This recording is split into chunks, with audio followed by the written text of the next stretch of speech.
Good evening friends, मेरा नाम अखिलेश कानूनगो है और मैं आप सभी का स्वागत करता हूं मेरे यूट्यूब चैनल पर। सीपीसीटी हिंदी सीरीज में हम कंप्यूटर की मेमोरी के बारे में मैंने आपको कुछ वीडियो लेक्चर्स के थ्रू बताया था। पिछले वीडियो में मैंने आपसे डिस्कस किया था प्राइमरी मेमोरी के प्रकार, dynamic RAM, static RAM, synchronous dynamic RAM के बारे में। इसी के साथ साथ मैंने आपसे डिस्कस किया था नॉन वोलेटाइल मेमोरी के बारे में, जैसे रोम, रीड ओनली मेमोरी, प्रोम, ईप्रोम, डबल ईप्रोम के बारे में। आज के इस वीडियो लेक्चर में मैं आप लोगों से डिस्कस करने वाला हूं कैश मेमोरी के बारे में।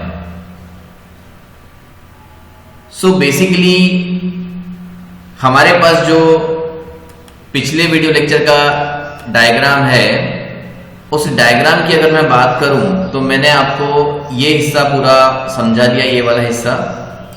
और आज के इसमें हम पढ़ने जा रहे हैं कैशे मेमोरी के बारे में। अब यहां पर हमको समझना है कैशे मेमोरी क्या होती है, कैशे मेमोरी कितने प्रकार की होती है, कैशे मेमोरी किस प्रकार से क्यों उपयोग की जाती है, इस बारे में हमको समझना है। स्टूडेंट, बेसिकली अगर मैं कैशे मेमोरी के पहले प्रकारों के बारे में बात करूं तो बेसिकली 3 प्रकार की कैशे मेमोरी अवेलेबल है। L1 कैशे, एक होती है L2 कैशे और एक होती है L3 कैशे। ये 3 प्रकार की कैश मेमोरी अवेलेबल है, जिसमें L1 कैशे, L2 कैशे और L3 कैशे नाम से ये मेमोरी जानी जाती है। अब हम समझेंगे कैश मेमोरी का प्रयोग क्यों किया जाता है।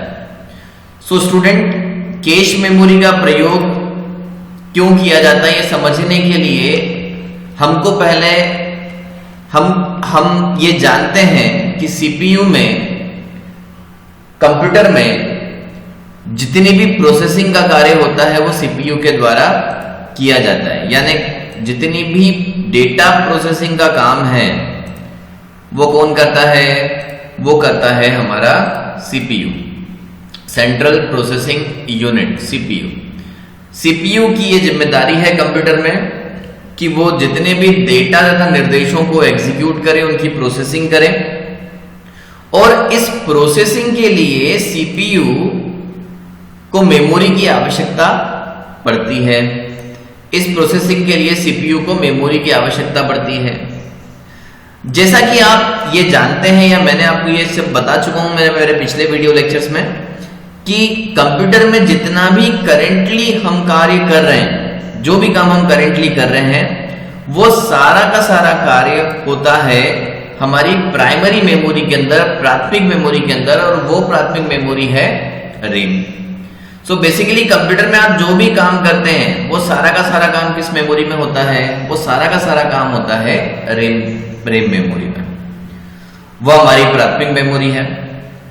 अब आप ध्यान से समझिएगा मेरी बात को। सीपीयू डेटा प्रोसेसिंग करता है और डेटा प्रोसेसिंग करने के लिए सीपीयू को रैम की आवश्यकता है।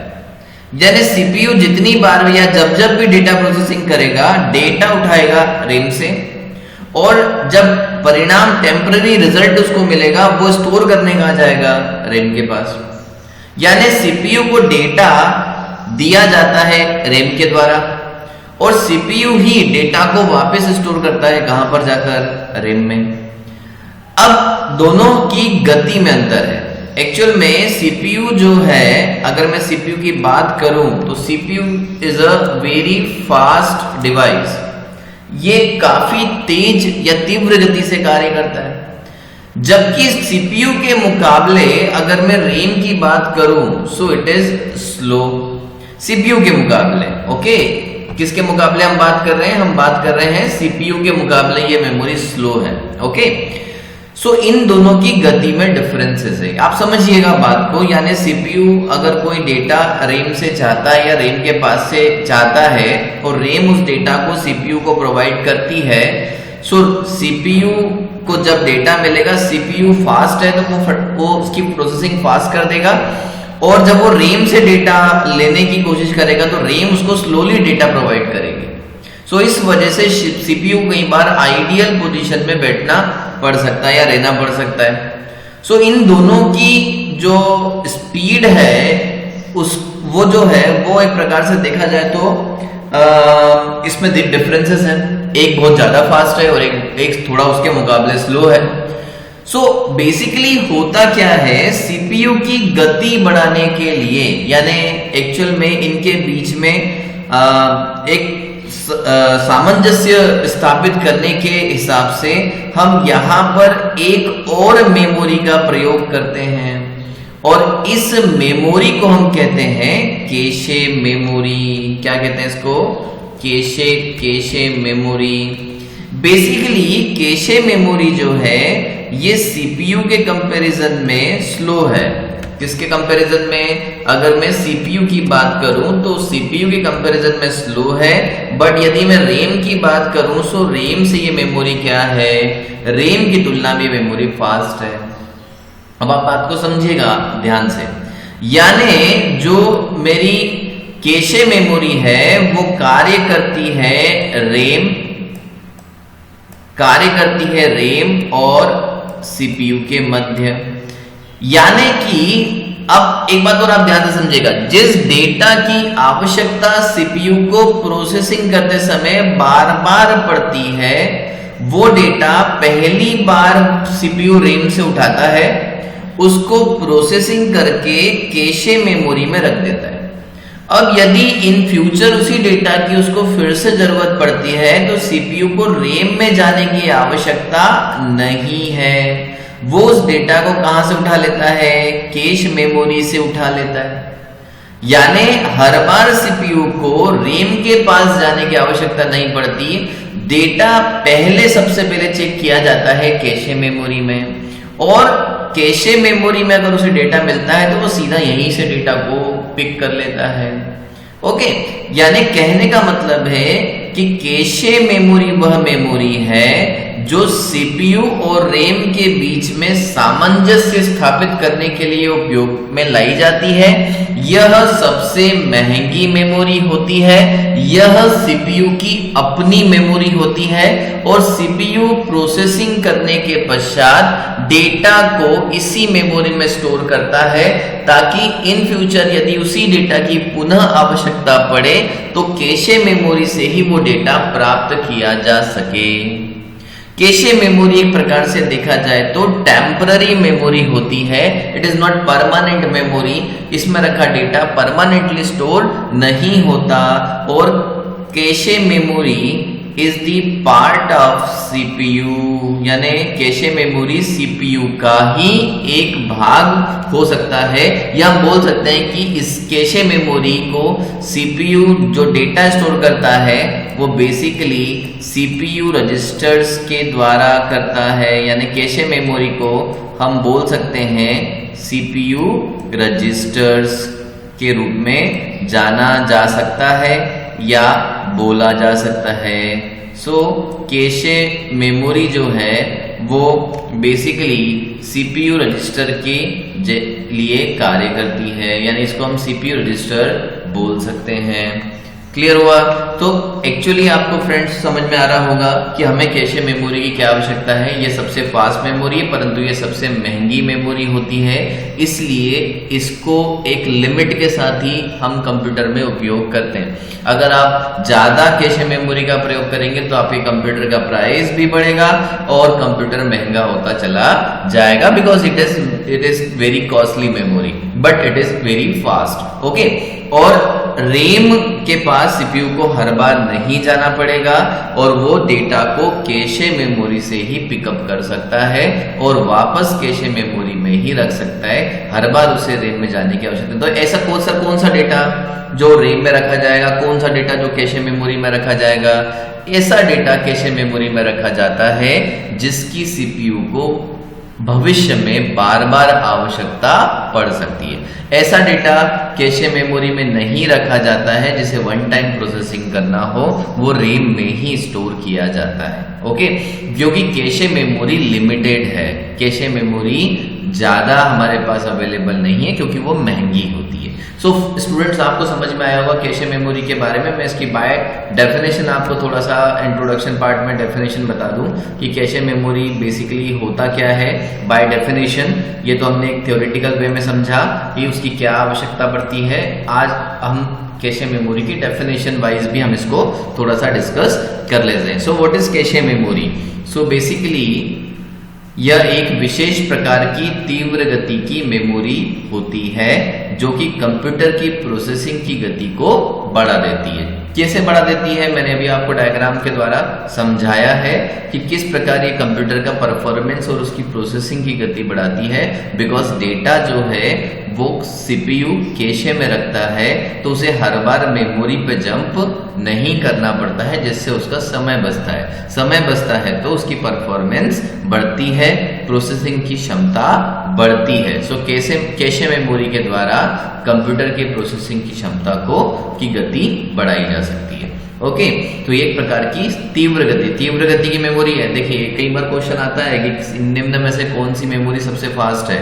सो कैशे मेमोरी सबसे फास्ट मेमोरी है, चाहे हम बात करें प्राइमरी मेमोरी की, चाहे हम बात करें सेकेंडरी मेमोरी की।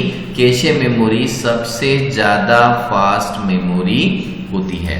Secondary cache memory volatile computer memory है जिसे सीपीयू की अपनी मेमोरी भी कहा जाता है। तो वोलेटाइल का मतलब होता है जैसे ही आपका कंप्यूटर बंद हुआ, उसकी पावर खत्म हुई, कैशे मेमोरी में रखा गया डेटा डिलीट हो जाता है और यह सीपीयू की अपनी मेमोरी होती है।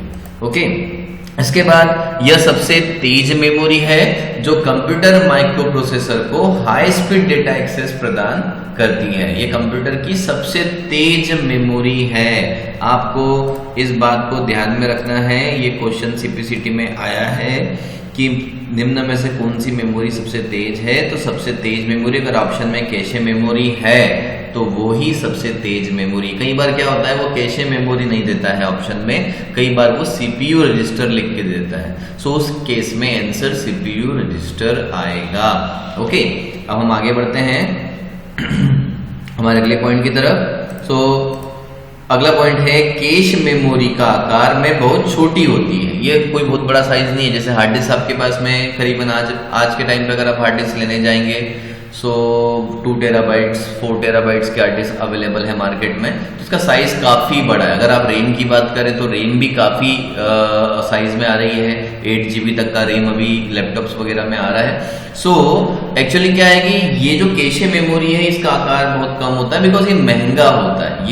ये आकार में छोटी होती है ना, लेकिन ये महंगी होती है। किलोबाइट्स में इसका साइज होता है लेकिन ये महंगी होती है। ओके, MB तक भी हो सकता है लेकिन ज्यादा नहीं। ओके, मैं आगे आपको बताऊंगा साइज वाइज। ओके, लेकिन कंप्यूटर की मेमोरी से ये बहुत ज्यादा तेज होती है। ओके, जिन प्रोग्राम और निर्देशों का बार बार इस्तेमाल किया जाता है उन्हें कैश मेमोरी में रखा जाता है। देखिए ये मैं आपको बता चुका हूं कि कैशे मेमोरी में कौन सा डेटा रखा जाता है, जिन इंस्ट्रक्शन या निर्देशों या प्रोग्राम्स का हमें बार बार उपयोग करना है वही डेटा हम कैश मेमोरी में रखते हैं बिकॉज लिमिटेड साइज में अवेलेबल है, आकार में छोटी है मेमोरी हमारे पास। ओके, इसके अलावा प्रोसेसर कोई भी डेटा प्रोसेस करने से पहले कैश मेमोरी को चेक करता है और अगर वह फाइल उसे वहां नहीं मिलती तो वह उसके बाद रैम यानी प्राइमरी मेमोरी को चेक करता है। ये पॉइंट पे मैं आपको समझा चुका हूं कि प्रोसेसर सबसे पहले डेटा कहां चेक करता है, वह कैश मेमोरी में डेटा को चेक करता है।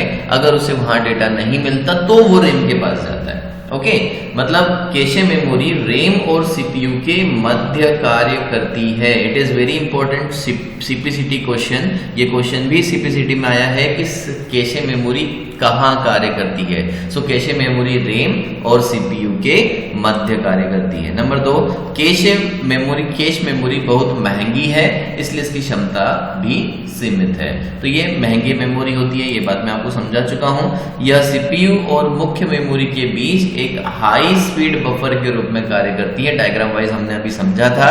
और प्रोसेसिंग के दौरान अस्थायी स्टोर बहुत एक्टिव डेटा एक्शन के लिए उपयोग किया जाता है। तो ये अस्थायी रूप से डेटा को स्टोर करती है और ऐसे डेटा को स्टोर करती है जिनकी हमें बार बार आवश्यकता पड़ती है। ओके, अब कैशे मेमोरी के प्रकार की बात करें तो कितने प्रकार की कैश मेमोरी अवेलेबल है? सो बेसिकली हमारे पास जो कैश मेमोरी है वो 3 प्रकार की होती है। एक होता है L1 कैश, या हम इसको बोल सकते हैं प्राइमरी कैश। एक होता है L2 कैश, या इसको हम बोल सकते हैं सेकेंडरी कैश मेमोरी। एक होता है L3 कैश, यानी हम इसको बोल सकते हैं मेन कैश मेमोरी। ओके, सो इस प्रकार के 3 प्रकार होते हैं कैश मेमोरी के फ्रेंड्स। आपको ये प्रकार भी याद रखने हैं, L1 कैश है, L2 कैश है और L3 है। वो यहाँ पर L3 लिखा हुआ है, सो L3 कैश है। ये जो है ये L3 है, सो L3 कैश है। ओके, अब इसमें से हम एक 1 बाय 1 देखते हैं। L1 कैशे के बारे में सबसे पहले। सो L1 कैश किसे कहते हैं और तीनों में क्या डिफरेंसेस है, इसको हम समझने की कोशिश करते हैं। सो L1 प्राथमिक प्रकार की कैश मेमोरी है, ये प्राथमिक प्रकार की है। L1 कैश का साइज दूसरों की तुलना में कम होता है। इसका साइज बेसिकली 2 किलोबाइट से 64 किलोबाइट के बीच में होता है, यानी 2 KB से लेकर 64 KB के बीच में साइज होता है। साइज काफी छोटा होता है और L2 और L3 के मुकाबले ये आकार में छोटी है, लिमिटेड कैपेसिटी इसकी होती है और इसे एक प्रकार से प्राथमिक बोला जाता है, प्राइमरी प्रकार की कैश मेमोरी कहा जाता है। ओके, यह कंप्यूटर माइक्रोप्रोसेसर में एक एम्बेडेड रजिस्टर के रूप में कार्य करती है। एम्बेडेड रजिस्टर का मतलब होता है सीपीयू के ऊपर ही ये रजिस्टर होता है, यानी सीपीयू के साथ ही ये रजिस्टर भी अवेलेबल होता है। एम्बेडेड मतलब सीपीयू का ही भाग ये रजिस्टर होता है और एक प्रकार से सीपीयू रजिस्टर हम इसको बोल सकते हैं, इस प्रकार की मेमोरी को। ओके, सो मैंने आपको बताया था कि जो कैशे मेमोरी होती है, मैंने आपको अभी इस डायग्राम में बताया था कि इन्हें सीपीयू रजिस्टर भी बोला जाता है। ऐसी मेमोरी जिन्हें सीपीयू रजिस्टर के रूप में इस्तेमाल किया जाता है वो L1 कैशे होती है। ओके, इसके बाद में अगर हम बात करें, जैसे अब इसमें कौन कौन से रजिस्टर हैं सीपीयू में, एम्बेडेड रजिस्टर में, जैसे एक्यूमुलेटर, प्रोग्राम काउंटर, ये जो जितने भी पार्ट सीपीयू के हैं जो एक प्रकार के रजिस्टर्स हैं, उनके लिए हम L1 कैशे मेमोरी का प्रयोग करते हैं, जैसे एक्यूमुलेटर, प्रोग्राम काउंटर इत्यादि। यहाँ पर एक्यूमुलेटर जो है ये सीपीयू का भाग होता है।